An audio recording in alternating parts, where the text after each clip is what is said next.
My name is April Hatfield. I am a resident of Grandy Village. I have been in Grandy Village now for almost 10 years. I've been in this particular home for 7. And I have 3 children.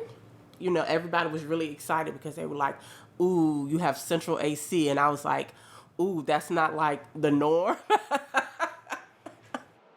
Grandy Village is a public housing community in Norfolk, sandwiched between Highway 264 and the Elizabeth River. It's a 10-minute drive east from downtown Norfolk. I had never even considered moving over here. But when I moved back from Georgia, I was looking for somewhere to move to. And one of my church members at the time worked for the housing authority. And she was telling me, she said, look, I know you don't really want to live in public housing. She said, but Grandy Village is really getting ready to build up. She said they've made a lot of changes. And she said it's becoming a workforce community. So that's how I kind of ended up over here. Though Grandy Village is public housing owned and operated by the Norfolk Redevelopment and Housing Authority, some of the units are market rate rent, meaning just regular, rentable apartments, not subsidized. Some units in Grandy Village have a higher income requirement than other public housing in Norfolk, which is what April referred to when she said it was a workforce community. Grandy Village is in an area called Chesterfield Heights. In 2020, Chesterfield Heights and its neighbor, Grandy Village, were 75% and 100% African American, respectively. It's a 30% poverty rate over there, which is higher than the city's average by about half. Property values are relatively low compared to the rest of the city, but that is sure to change at the completion of the Ohio Creek Watershed Project. The Ohio Creek Project is one of 3 large-scale infrastructure projects Norfolk has invested in to mitigate the effects of sea level rise. The first one was the St. Paul's transformation, which we talked about in episode 3. The other big one is the downtown flood wall, which we'll explore next episode. The Ohio Creek Project aims to reduce flooding and improve public space in the Chesterfield Heights area. The overall plan includes a berm, like a big 7-foot mound that keeps the water in the river and not in the street, as well as raised roads, a wetlands park, outdoor learning area, sports field, playgrounds, and a natural shoreline. I tell people all the time, I have waterfront property. Because I can literally wake up in the morning in my bedroom and look over the trees almost and see the Elizabeth River. I love my neighbors.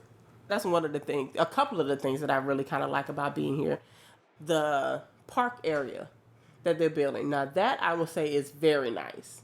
There's a trail to walk on. They have benches over there. They're going to put grills over there.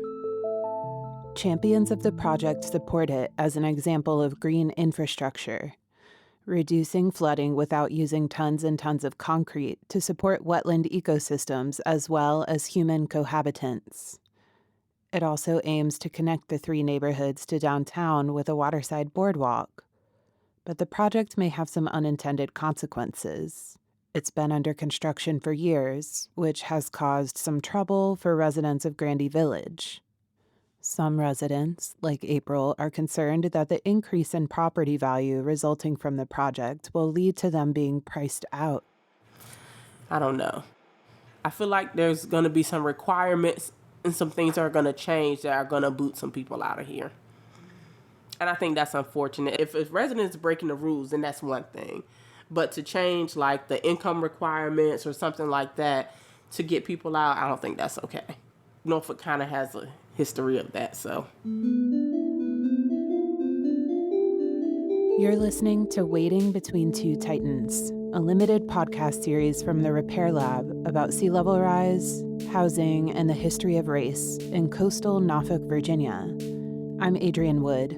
Welcome to episode 4, where we will explore the relationship between the dream of resilience and the realities of gentrification and sea level rise. Resilience is a word that means a lot of things to a lot of people. For the Ohio Creek Project, resilience is a goal of making the neighborhood better able to deal with chronic flooding that otherwise would get worse due to sea level rise. This is why the Ohio Creek Project exists, to protect residents like April from rising seas. The rate of sea level rise in Virginia is about double the national average. Because sea level is rising so much faster in Virginia, other cities in the U.S. and even abroad are looking at Norfolk's response to model their own. So Virginia has the highest rate of sea level rise on the East Coast.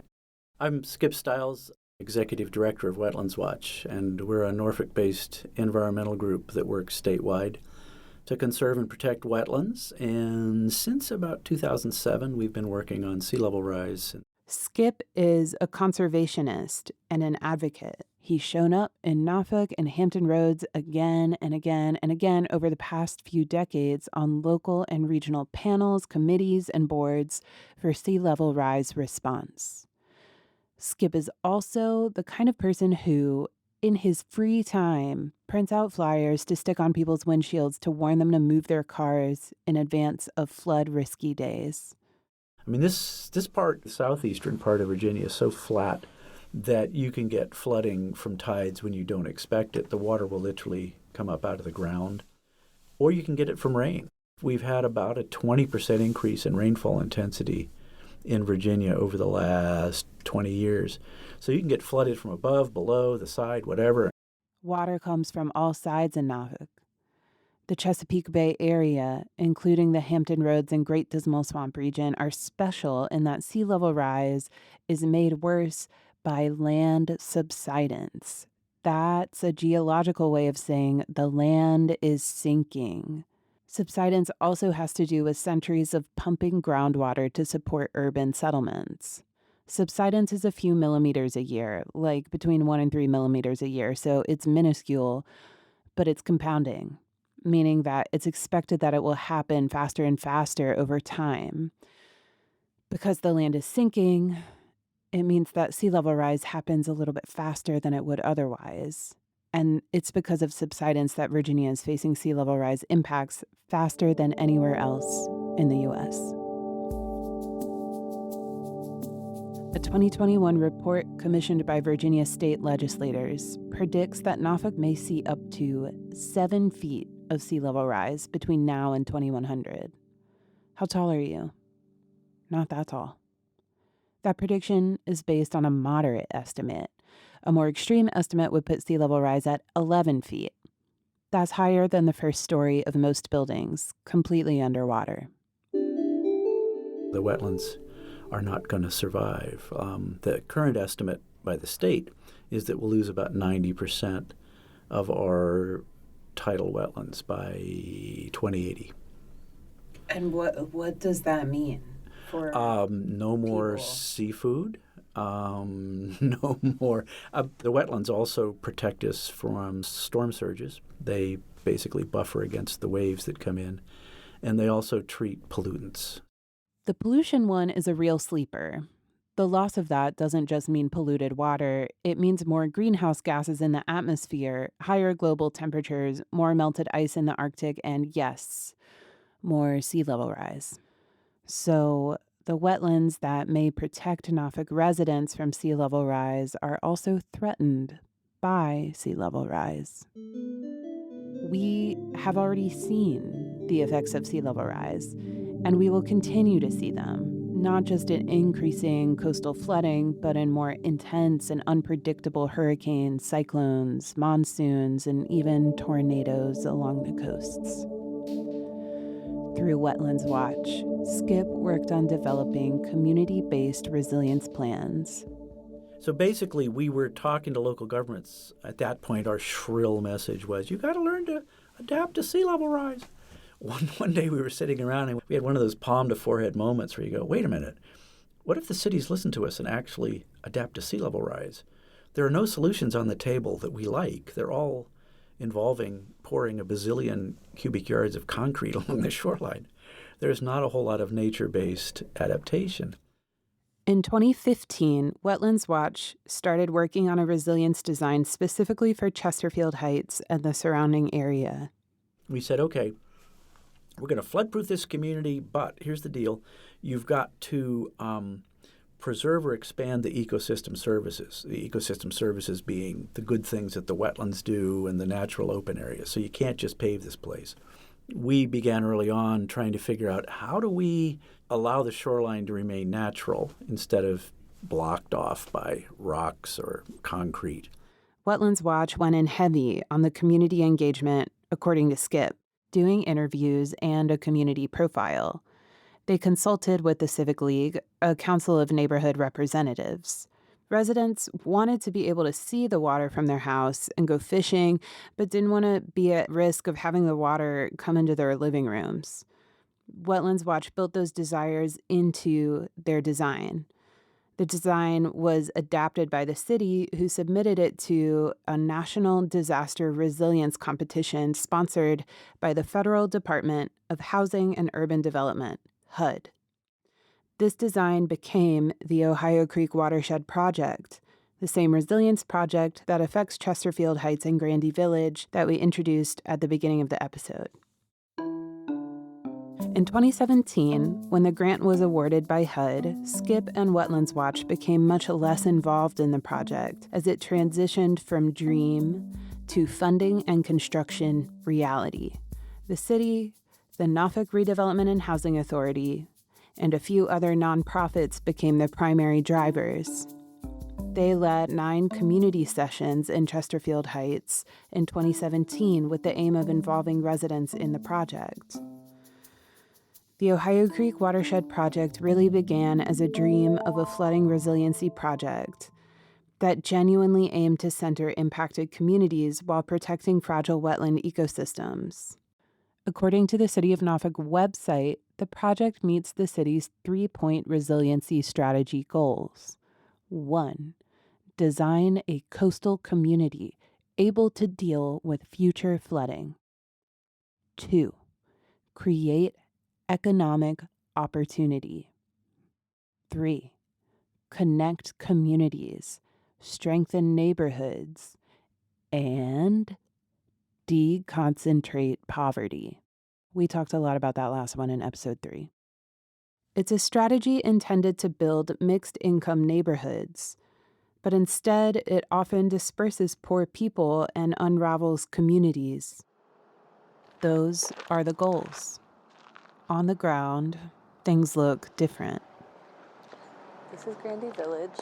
There's like a ton of construction going on. The Ohio Creek Watershed Project has been under construction for several years. As I walked from my car to April's house, I had to pass through a large area under construction for the project. You have to walk through a construction site to get there. I walked along a road that had been closed to cars. Instead of tarmac pavement, it was blanketed with loose dirt about a foot deep. Since that road was closed this past spring, there's only one way in and out of Grandy Village by car for the almost 200 people who live there.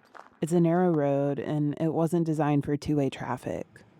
I don't really feel like there's ever been really a regard for the residents as far as the process is concerned.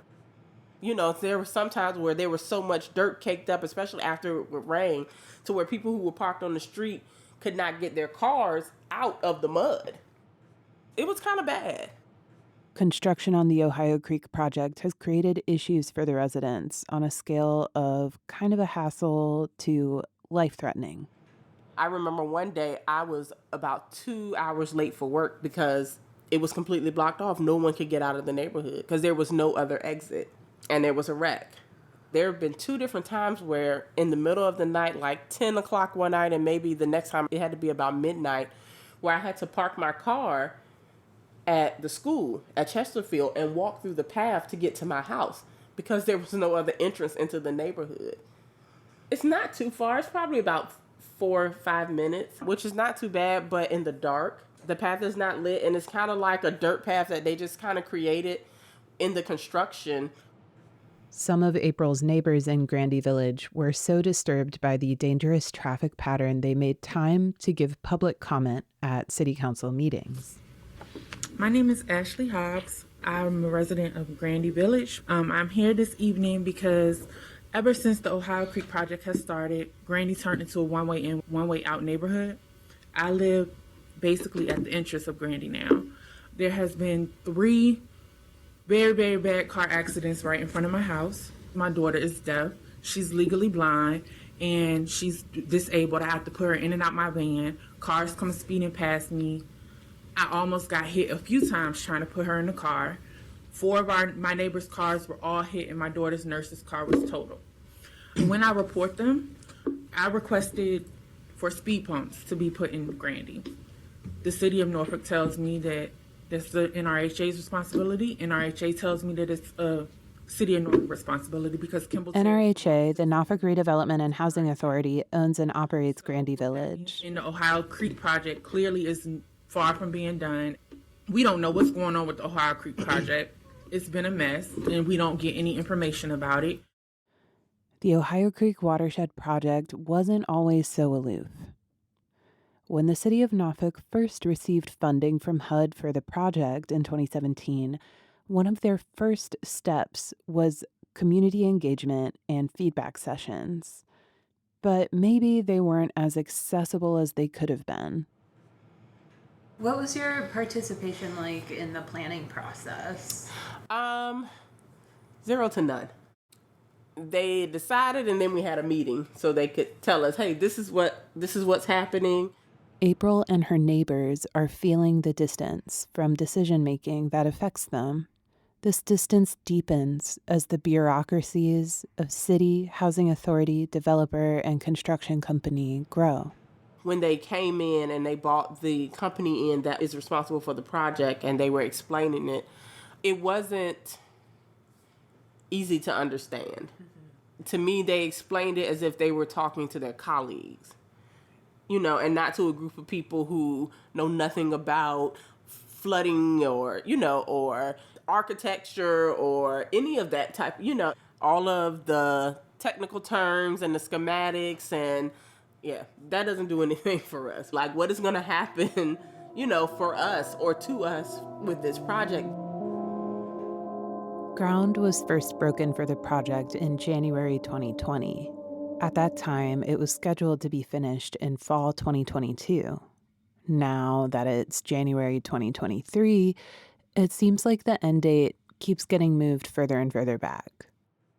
Obviously, the timeline keeps extending. I wish that the communication was definitely more frequent.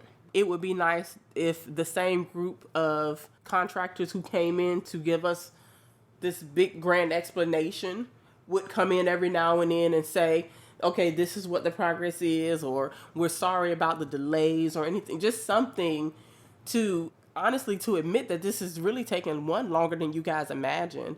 And that it's okay to admit to the residents that, like, you made a mistake or that things aren't going the way that you thought they would go.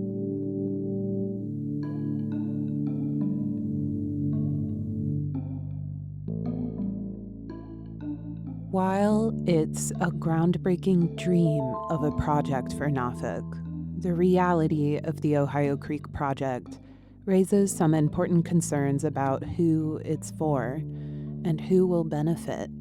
All of the inconveniences and slowdowns have led April to wonder, why is this happening the way that it is? Why are we being treated like means to an end?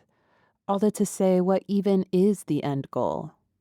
If it's resilience, what does that word mean? And who gets to define it? We throw that term out loosely, but it really needs to be defined, and how each one of those localities, how they apply resiliency and how they measure it.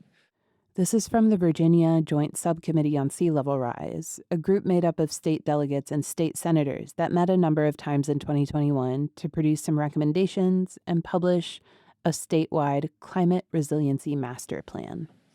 Doug Keam. Mr. Chair, thank you.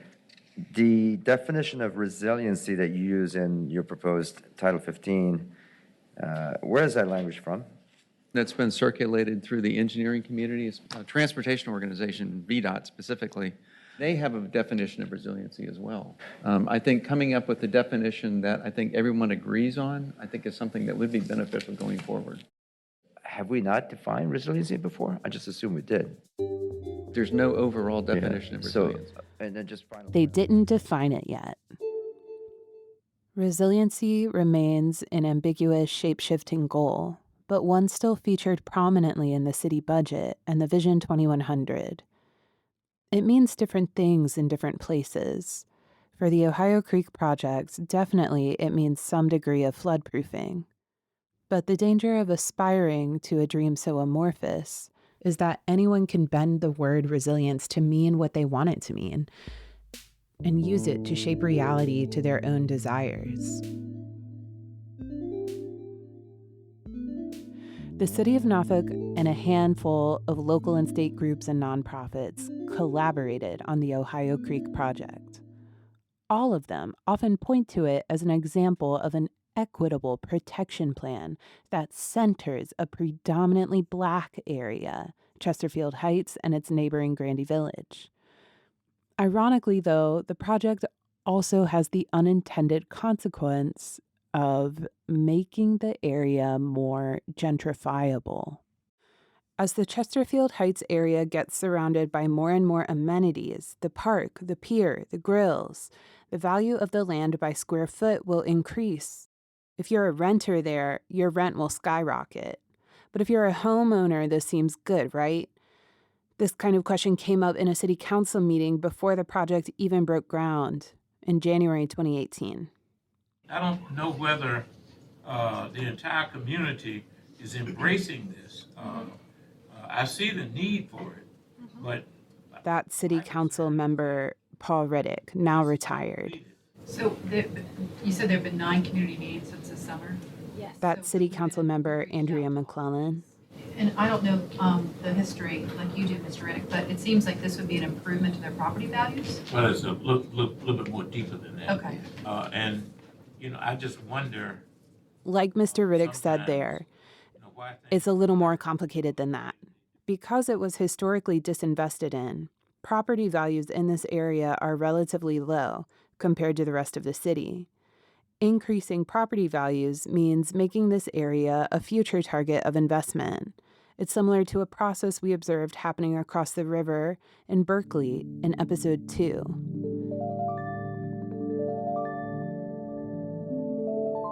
Considering the housing crisis in Norfolk right now and the patterns that we've seen play out in other cities, gentrification of Chesterfield Heights area following completion of the Ohio Creek Watershed Project seems kind of likely. That kind of process may look a little different for Grandy Village since it's owned by the NRHA, but the end effect of displacement would be similar. This is something that's been weighing on April Hatfield of Grandy Village. Here she is talking about the plans for the finished project. It looks beautiful. I mean, the way we're on the water and the way that you can even go down to like the pier. As construction has drawn on and caused inconveniences, April wonders if current residents are really the intended recipients of all the benefits of the project. I don't know. I feel like there's going to be some requirements and some things are going to change that are going to boot some people out of here. To change like the income requirements or something like that to get people out, I don't think that's okay. Norfolk kind of has a history of that, so. For April, it seems like there's 2 very closely aligned fears. One is that the residents of subsidized housing in Grandy Village might get priced out after an income requirement hike. The minimum requirement could get raised by the NRHA, and then the folks who couldn't meet it would be forced out. April's other fear has to do with those market rate apartments in Grandy Village. They're there with the intent of making it a mixed income community, again with the goal of deconcentrating poverty. And I'm not opposed to mixed neighborhoods, to mixed races, to mixed incomes, but it should be just that. It should be mixed, and it should not be that you are displacing someone else because of the way you want something to look. April is worried that she and the other residents of Grandy Village are being treated as collateral damage while the city invests in raising the neighborhood's property value, making those market rate apartments and the surrounding area go up in rent. I think those fears are very well grounded. My name is Andrew Kahrl. I'm a professor of history and African American studies here at the University of Virginia. Andrew is also a co-director of the Repair Lab and our resident expert on coastal and waterfront real estate development in the U.S. Andrew told me about how waterfronts on the East Coast, especially in the South, have been engineered through public works for white residents starting in the 1900s. For centuries, these have been seen as places that were not suitable for real estate development. In the beginning of the 20th century, you see massive amounts of public investment in stabilizing shorelines, all in the interest of growing these areas' housing markets.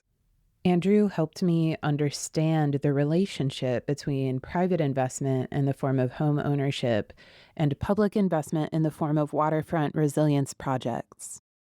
Thing is that much of that private development is being made possible by massive amounts of public investment. Public is funneling all this money into private developers' hands. Ultimately, the end result is predictably and inevitably going to raise costs of housing. That's the intended result of this. When housing costs go up, communities change. And often it's communities of color that pay the price. What Andrew said reminded me of an observation Mr. Riddick made about how Chesterfield Heights is changing. But now every time a home is sold over there, now somebody white coming back. Whites moved out of there, but now as homes are being sold there are whites coming back to the waterfront property.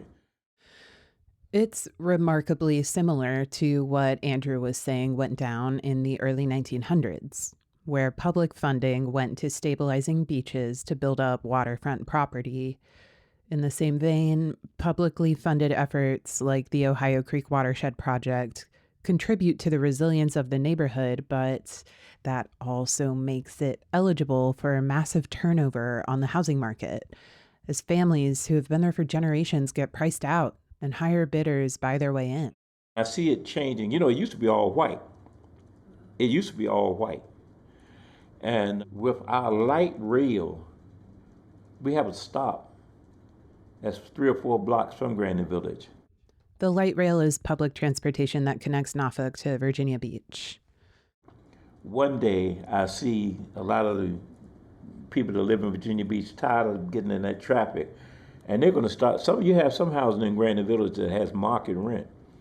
So I can see, that gradually changing to a market rent community dominated by whites.